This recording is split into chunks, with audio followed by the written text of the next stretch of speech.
In many African cultures, 40 represents the passing of an older generation, the ascendancy of a new generation, and the renewal of the nation into the future. As Zimbabweans, we are blessed to be celebrating 41 years of independence, in which our parents fought for our liberation, and now we, their children, as they go into the sunset of retirement, have matured to defend this independence that they have given us. Many nations do not want us to enjoy this independence, but we, the new generation, shall defend this nation because our parents lost their lives, limbs, sanity, and shed blood so that you and I could have access to land, control of our mineral resources, control of our labor so that we are no longer slaves or human resources, but we've become the human talent that comes together and unites to build and restore the Zimbabwe empire of old. They have given us control of our gold, our financial institutions, to ensure that we can rebuild this and restore the great trading Mutapa empire. But this has been resisted by the Rhodesians and 15,000 mercenaries from all over the world that were being financed by the United States.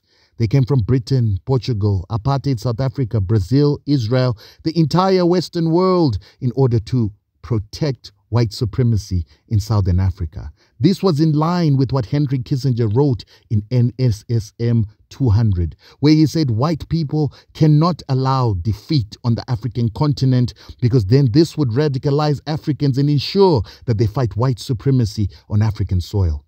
But 16-year-old Zimbabweans rose, took firearms, defeated white supremacy in Zimbabwe, and they became a threat to global white supremacy. By winning that war, they earned the right to give back unto Zimbabweans that which was stolen from them. They, together with the Angolans, now had the right to restore Africans to what they were before. But the Americans and their Monroe Doctrine, together with Western imperialism, did not accept this, so they called this communism. They called it communism because it went against what their Pope said in 1454 when he said that they must go and conquer 9 white worlds and non-Christian worlds in what was called the law of discovery.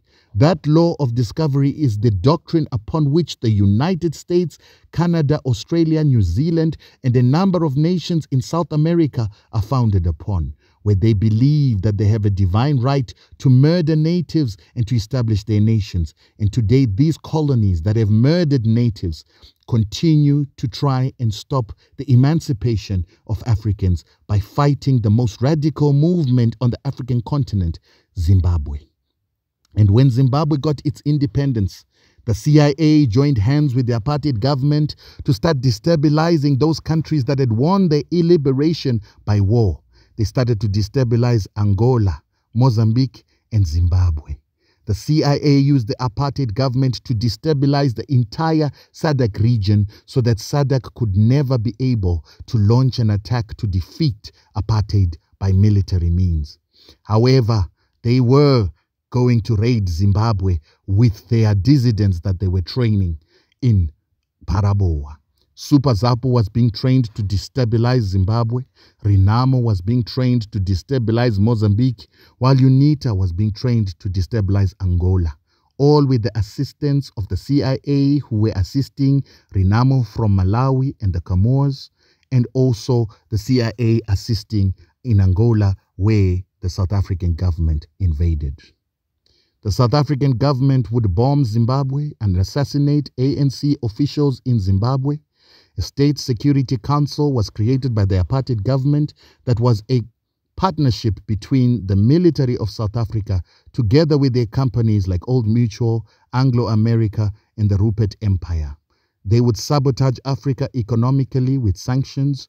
They would sabotage Africa with wars and destabilizations and assassinations, all the way until Zimbabwe fought back. Zimbabwe was fighting back, coming out of 90 years of colonialism, 17 years of liberation war, 14 years of UN sanctions imposed on Rhodesia, and the Americans imposed these sanctions knowing that the underdevelopment that was going to happen in Rhodesia would be passed on to a new black country which they wanted to struggle. But this was after they had already robbed the country of unpaid rents of $580 billion for the land that they were holding during the colonial period. They had robbed us of our labor, $340 billion in unpaid labor, and they had stolen our mineral resources, $600 billion of stolen resources. And even when we got our independence, we had to buy land to show that we were ready to reconcile with the whites. We had to pay Rhodesian debts. We had to inherit 14 years of UN sanctions underdevelopment. We had to inherit 90 years of colonial underdevelopment. And over and above that, the West were sponsoring the apartheid government to impose 12 years of sanctions on a newly independent Zimbabwe. Eventually, because of fighting wars in Zimbabwe and Mozambique, building schools and roads and developing the country from the underdevelopment of colonialism, we needed to borrow money from multilateral lending institutions, and this brought about ISAP. And even though they tried to fight Zimbabwe, Zimbabwe's bones of Nehanda rose and continued to fight for Pan-Africanism on the African continent. The bones of Nehanda would fight in Zimbabwe against terrorists who wanted to separate the Zimbabwean people. They would go to fight in Mozambique against Renamo to protect our pipeline and to protect Mozambique from imperialism. They would even go on a UN mission all the way to Somalia to protect the Somalian people from warlords. And in the process, they ended up saving the lives of US Marines after Black Hawk Down, in which they saved the Marines by giving them a path to safety at the Mogadishu airport. The West would sponsor Rwandan and Ugandan-backed rebels to try and destabilize Congo, to remove Kabila, who wanted to emancipate his people, so that the UN could divide Congo into 5 separate states that would be easy to loot. But Zimbabwe sent its soldiers there together with Namibia and Angola and issued the Sun City Accord that ensured that Congo remains as a country even till today. The Zimbabwean soldiers would then go to Chad, Sudan. Today we have South Sudan because of what it is that was done by the Zimbabwean government in Sudan. They went to Equatorial Guinea and Angola and ended the reign of our rebel fighter of UNITA. All this did not make the West happy. The West were unhappy by the role that was being played by Zimbabwe, by its defeat of imperialism, and so they began to look at imposing sanctions. They created MDC to take power, but when NDC lost its elections in 2000, then we saw the United States imposing ZASM sanctions in 2001. They imposed these sanctions to stop land reform and to try and force the Zimbabwean people to elect another president in the presidential elections of 2002. 2002, Robert Mugabe would ask EU observers to leave because of their favoritism. Immediately, the EU imposed sanctions.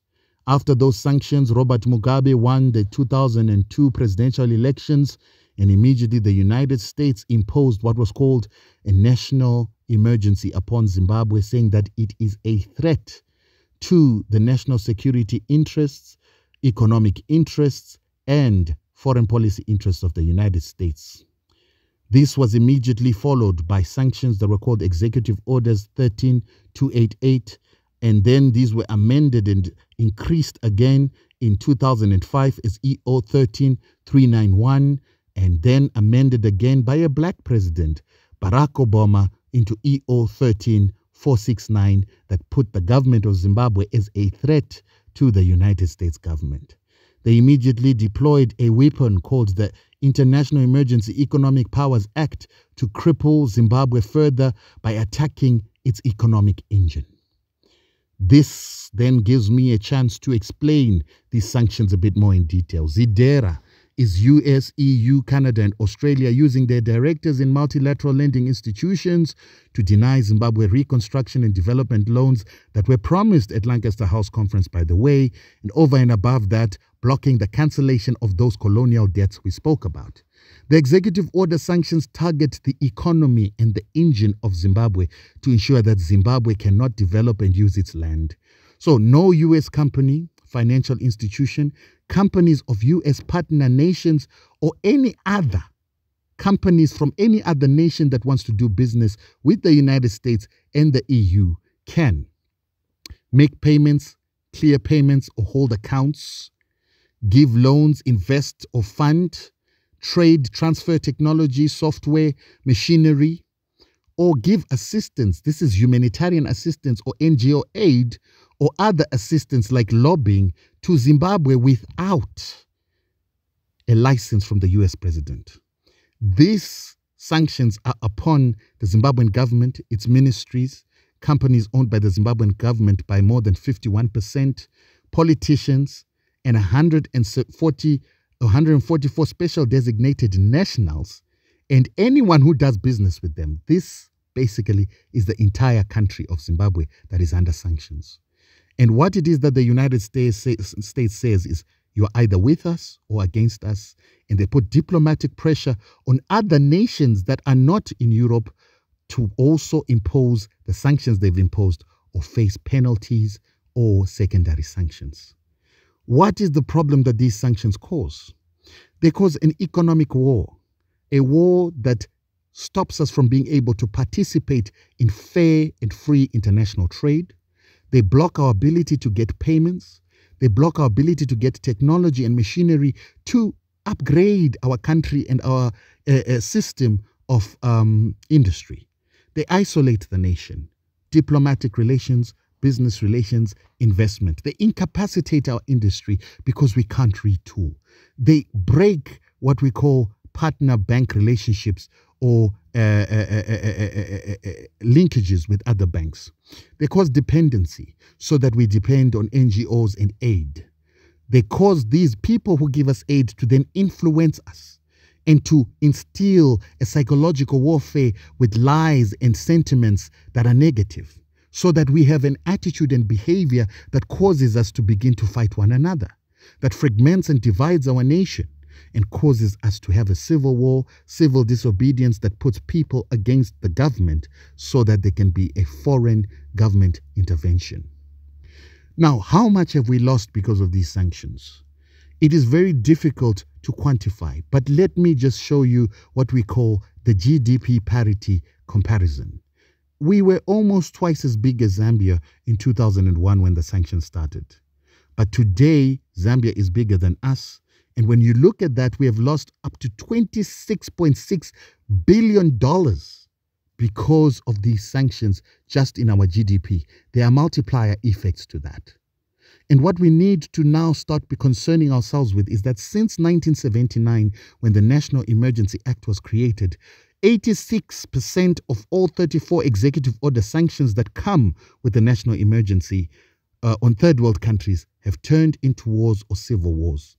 Zimbabwe has 3 national emergencies and executive orders that have been imposed on it. So we need to be careful. We need to be concerned. The problem with these sanctions that the US and EU have imposed is that they are unilateral and therefore they are crimes against humanity. This means that the UN is not involved in imposing these sanctions. Other nations that are non-white, a world of nations that are supposed to come together and make decisions, were excluded from this decision making. So these sanctions are unilateral, indiscriminate, disproportionate, and unreasonable collective punishment of civilians, investors, entrepreneurs, public officials who have never been investigated, tried, or found guilty in any international court for the human rights violations that these Western countries say we are perpetuating, yet they are the ones that are violating our rights. These sanctions deprive our civilians of basic human rights: food, clean water, development, sovereignty, legal and political, social and cultural rights. And thousands of Zimbabweans have been killed, 3 million externally displaced. And when you think that Congo, after 25 years of war, has had 5 million displaced, you realize just how deep this problem is. It is a war. It is a carpet bombing of the Zimbabwean people. They deprive people of their democratic rights because they force people to vote for anything other than the ruling party. That is not democracy. It's free and unfair. And then they also deprive people of the right to make their own laws. They are telling us how to make laws in Zimbabwe. Right now, we've got a constitution that was influenced by the West that has caused us to compensate white farmers because of the coercion of these illegal sanctions. When we try to come up with a broader picture of how much we've lost, everything we've lost during colonialism, and I think we had about 800 billion lost there, We are now also losing more money from the brain drain. 3 million people, their brains, their ideas, their intellectual property is lost to us. The taxes these people could be paying to the Zimbabwean government are lost to us. Our infrastructure is not being maintained, and to replace that infrastructure right now, we need about $23.3 billion. When we look at the money that is running out of Zimbabwe, it's externalization because of the fact that we no longer have the skills and the institutions to be able to fight this corruption. We're looking at about 19.9 billion. And just the trade in SADC alone, 51 billion that we've missed out. And the trade with the international community and the international world, 49 billion. When you look at this figure, we're looking at trillions of dollars that have been lost to imperialism over the years. So what are the solutions? The solutions is very important. The people are the most important of our solutions. We need to unite. The people of Zimbabwe need to get knowledge of what imperialism is about and unite ourselves. We need to re-energize the anti-sanctions campaign, blockade the U.S. embassy, and maybe the U.S. need to leave our country if they are going to perpetuate crimes against humanity upon our people. We need to build our identity, our national interest, our national image and pride by telling the story of Zimbabwe. We are an older nation that's older than most of these European countries, and we are a nation that used to trade with the world before the Europeans get here. We can survive without them, and Zimbabweans need to know that. We need to challenge the delegitimacy. I mean, the Zimbabwean government is elected by 2/3 of the people. It's a legitimate government. It has never been found guilty of crimes against humanity. So there is nothing called crimes against humanity that have never been proved in a court of law. Our government is very legitimate and it has protected our resources. That's why it's under sanctions. We have to challenge incapacity by investing collectively, by making sure that we produce on the land, produce our own food, mine our own minerals and process those minerals, and also manufacture the tools and equipment that we need in manufacturing, production of agricultural products and mining. We need to ensure that we attract other black people from the diaspora, African Americans. We have to break dependency on whites. We have to produce our own seeds, produce our own foods, and make sure that even our own medicines, we use our educated workforce to produce this. We have to challenge the attitudes of despondency, of negativity, to make Zimbabweans know that they are the ones that must build Zimbabwe. They are the ones that have to take Zimbabwe forward. We must defend our nation. That is a constitutional mandate. Defend our nation from sanctions, from warfare, from division. And we also have to take these illegal sanctions to international courts to challenge the legality and to bring back our humanity as Zimbabweans, because these illegal sanctions are dehumanizing us. And it's as if the Americans feel that we don't have human rights. And then we have to continue to teach and give people awareness of how sanctions work. People must understand that these sanctions are a violation of their rights, and we as human beings must claim our rights by fighting this injustice. And for all this to happen, we need assistance. We need your help. We are the front line of this fight, fighting this psychological war, and we need the assistance of NGOs, government, media, funders, influencers, and all other types of humanitarian organizations across the world. And we are that front line. We are that new generation that is fighting for the emancipation of Zimbabweans, and we will continue to fight.